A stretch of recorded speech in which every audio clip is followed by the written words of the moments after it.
വയനാട് ഉരുൾപൊട്ടൽ ദുരന്തത്തിലെ സഹായം വൈകുന്ന പശ്ചാത്തലത്തിൽ കേന്ദ്രത്തെയും കേരളത്തെയും ബി.ജെ.പി. എം.പി. സുരേഷ് ഗോപിയെയും വിമർശിച്ച് മുഖ്യമന്ത്രി പിണറായി വിജയൻ. വയനാടിനായി കേരളത്തിൽ നിന്നുള്ള ബി.ജെ.പി. എം.പി. ഒഴികെ ബാക്കി മുഴുവൻ എം.പിമാരും ഒന്നിച്ചു നിന്നുവെന്നായിരുന്നു പിണറായി പറഞ്ഞത്. സുരേഷ് ഗോപിയുടെ പേരെടുത്ത് പറയാതെയായിരുന്നു പരോക്ഷ വിമർശനം. വയനാട്ടിൽ ടൗൺഷിപ്പ് ഉയരുമെന്ന മുൻ പ്രഖ്യാപനം പിണറായി ഇന്നും ആവർത്തിച്ചു. ദുരന്തത്തിന് പിന്നാലെ സഹായം വാഗ്ദാനം ചെയ്ത ഒരുപാട് വ്യക്തികളും സംഘടനകളും സർക്കാരുകളുമുണ്ട്.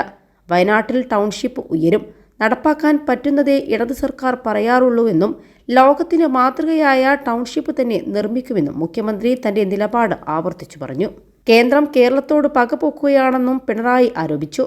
കേരളത്തിൽ സ്ഥാനമുറപ്പിക്കാൻ കഴിയാത്തതിന്റെ ശത്രുതയാണ് ബി.ജെ.പിക്കെന്നും അദ്ദേഹം ചൂണ്ടിക്കാട്ടി. CPM-നെ തകർക്കാനുള്ള ഗവേഷണം നടക്കുന്നുണ്ട്. സാമൂഹ്യക്ഷേമ പെൻഷൻ വിതരണം മുടക്കാൻ ബി.ജെ.പി. ശ്രമിച്ചുവെന്നും അദ്ദേഹം ആരോപിച്ചു.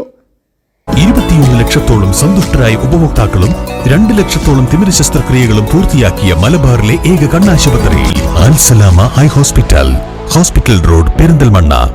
കേന്ദ്ര ആഭ്യന്തരമന്ത്രി അമിത് ഷാ നുണ പറയുകയാണെന്നും പിണറായി പറഞ്ഞു. എം.പിമാർ നൽകിയ നിവേദനത്തിന് വസ്തുതാവിരുദ്ധമായ മറുപടിയാണ് അമിത് ഷാ നൽകിയത്. ആഭ്യന്തരമന്ത്രി സ്ഥാനത്തിരിക്കുന്ന ഒരാൾ പറയാൻ പാടില്ലാത്ത നുണയാണ് അദ്ദേഹം പറയുന്നത്. എങ്കിലും ഇനിയും കേന്ദ്രത്തോട് സംസാരിക്കുമെന്നും പിണറായി കൂട്ടിച്ചേർത്തു. അല്ലാതെ എന്താണ് ചെയ്യുക?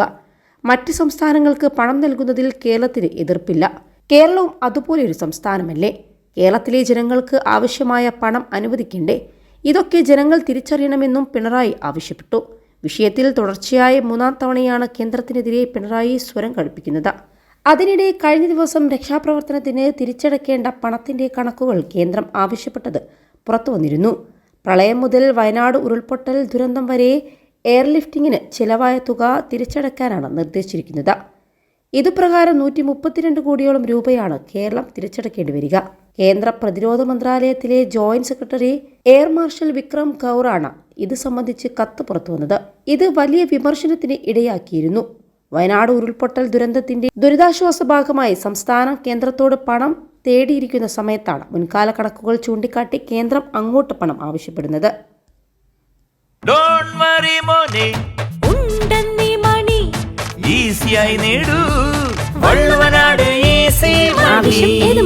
പണം ഞങ്ങൾ തരും.